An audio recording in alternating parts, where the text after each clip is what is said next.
Yun know, mga idol, dumating na yung impact wrench na na-order natin ng 1010. 200 ko lang to nakuha. Yo, shout out kay Johan P. Sa kanya ko nakita to. Nag-comment siya dun sa post ko na sale. Kaya nakapag-order tayo, nakahabol tayo. Buksan na natin.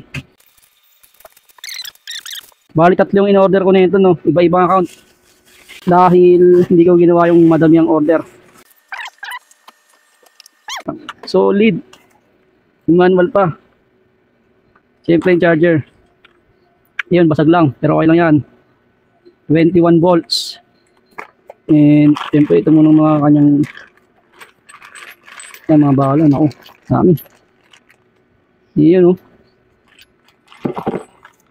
Yun yung battery, siyempre. 5 series to parallel to. Pag ganito katawa. Yun, oh. Murang-mura. Thank you, thank you. Thank you, Johan P. Dahil nakita ko tong ano to. Ayun. Nako, solid. Mukhang hindi siya brushless, no. Pag ganito kalaki, halata ko pag hindi siya brushless.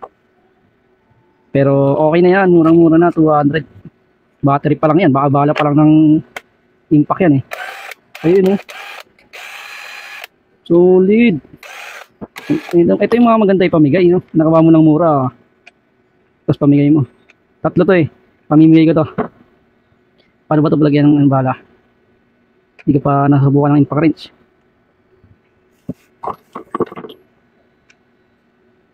Oh, hindi, parang hindi kasya. Ayun, kasya pala. Gagi, solid.